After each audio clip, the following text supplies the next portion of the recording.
Oke, assalamualaikum. Jawab dong. Hukum menjawab salam itu adalah wajib. Oke.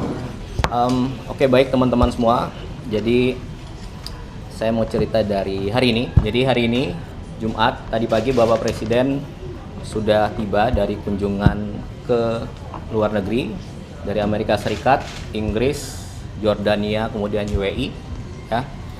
Kemudian hari ini juga nanti sore beliau akan melaksanakan rapat terbatas menjelang berbuka puasa mungkin sekitar jam 4. Kemudian rapat terbatas sampai berbuka. Kemudian mungkin nanti disambung lagi, lokasinya di Kertanegara, tapi tertutup. Itu satu. Kemudian yang kedua, saya ingin meluruskan pemahaman dan narasi yang keliru tentang apa? Jadi kemarin ada sedikit pihak yang menyampaikan bahwa program makan bergizi gratis itu mengurangi program dan anggaran pendidikan sehingga sekolah terbengkalai, kemudian guru-guru tidak diperhatikan. Oke ya. Jadi saya mau jawab itu narasi yang keliru, ya.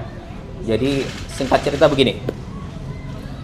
Yang pertama, makan bergizi ini bertujuan untuk meningkatkan kualitas sumber daya manusia, dalam hal ini siswa dari PAUD, TK, SD, SMP, SMA dan setingkatnya untuk memperoleh pendidikan di sekolah. Oke.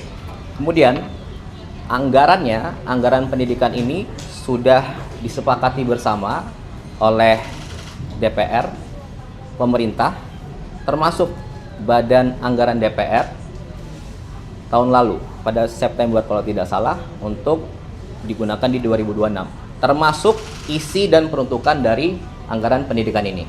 Itu ya. Oke. Kemudian pertanyaannya adalah apakah program makan bergizi ini mengurangi program pendidikan? Oke, saya jawab tidak. Faktanya tidak ada program strategis pendidikan dari periode sebelumnya yang tidak berjalan sekarang. Tidak ada program dari periode sebelumnya yang dihentikan. Semuanya berjalan. Semuanya berjalan, bahkan ditambah. Ya. Ada Kartu Indonesia Pintar berjalan. Ada program Indonesia Pintar berjalan. Bahkan Presiden Prabowo menambahkan ada sekolah rakyat. Untuk apa? Anak-anak yang tidak bisa sekolah, putus sekolah, atau mungkin bahkan dia tidak pernah sekolah, disekolahkan di sekolah rakyat. Ya, diberi penginapan, diberi pendidikan, diberi makan gizi dan dijamin kesehatannya. Per sekarang, tahun lalu dalam 1 tahun saja sudah hampir sampai 16.000 sampai 20.000 siswa. Oke, ada 166 sekolah. Tahun ini akan dibangun lagi 100 sekolah. Itu satu. Kemudian yang kedua, ada yang bilang sekolah terbengkalai. Iya, itu adalah masalah dari dulu. Sekolah rusak, sekolah ada yang kurang baik. Nah, dan Anda harus ingat, sekolah itu adalah kewenangan dari pemerintah daerah. Aturannya seperti itu. Jadi SMA itu kewenangan gubernur, SD dan SMP itu kewenangan bupati dan wali kota. Tapi di zaman Bapak Presiden Prabowo, karena dari dulu sudah rusak dan bermasalah tapi tidak tertanggulangi, kita renovasi, ya. Faktanya di tahun 2025 saja sudah ada sekitar 16.000 sekolah yang direnovasi. Datanya ada, fotonya ada, Anda bisa cek. Oke, dengan total anggaran sekitar 17 triliun diwadahi oleh Mendikbudrismen. Itu, ya. Kemudian apalagi tambahannya? Ada TV digital untuk pembelajaran digital sekolah anak-anak. Jumlahnya tahun 2025 sudah 280.000 TV di 280.000 sekolah. Oke, dan bahkan tahun ini akan ditingkatkan lagi. Belum lagi nanti ada sekolah Garuda, ada sekolah terintegrasi, ada pembangunan kampus-kampus baru yang Pak Presiden ingin buat, sedang berjalan. Oke, jadi saya mau sampaikan tidak ada program yang tidak dilanjutkan, semua program berjalan dan bahkan ditambah. Itu yang kedua. Kemudian yang ketiga, ada lagi yang bilang guru-guru tidak diperhatikan. Faktanya ada 3 nih. 1, mengenai guru honorer. Ya, saya mau sampaikan bahwa secara kewenangan guru honorer itu ada di bawah pemerintah daerah, oke? Tapi pemerintah pusat memberi insentif. Insentif itu bukan gaji, insentif itu tambahan, oke? Dan tambahan ini berapa?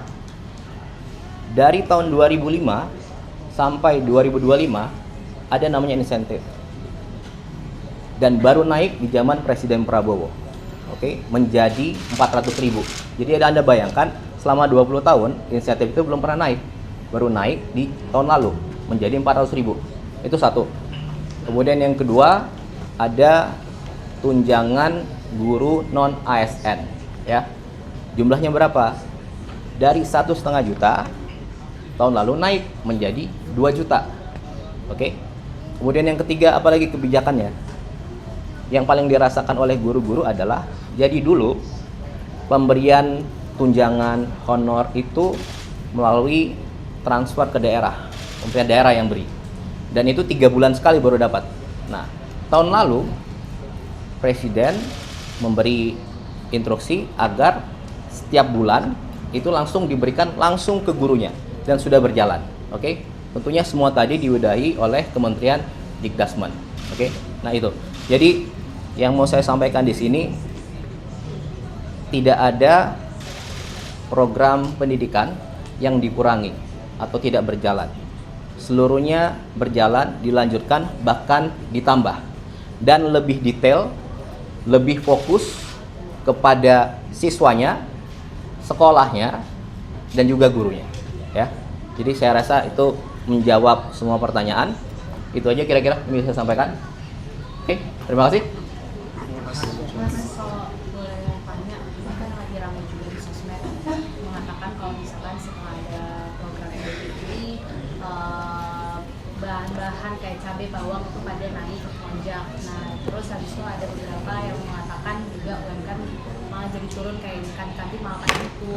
Nah, itu boleh nggak sih Mas dilurusin lagi gimana kalau misalkan dari program ini sebenarnya tidak menyenggol arah tersebut?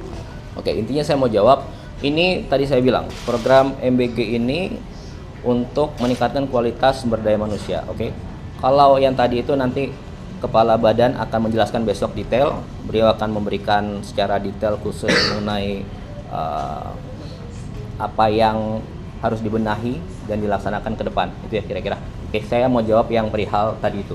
Oke, Mas, itu aja. tadi, Mas. Sekali lagi. Kalau dari PDIP kan menyebutkan dari lampiran Perpres itu 223 triliun itu untuk PGN dari dana pendidikan. Itu seperti apa, Mas? Apa?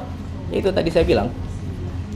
Itu udah ada di lampiran Perpresnya gitu, Mas, kata PDIP. Iya. Jadi namanya anggaran pendidikan itu 20% dari APBN. Oke. Nah, di tahun ini 769,1 T itu 20%. Oke. Dan itu anggaran pendidikan. Anggaran pendidikan itu apa? Banyak. Isinya peruntukannya, ya. Dan isinya peruntukannya itu sudah disepakati bersama tahun lalu oleh pemerintah, DPR dan Badan Anggaran DPR, yang mana ketua bangkatnya juga PDIP, gitu kira-kira. Dan tadi semua hal itu adalah termasuk MBG adalah fondasi awal untuk memperbaiki pendidikan ke depan. Itu kira-kira, ya. Itu aja. Terima kasih.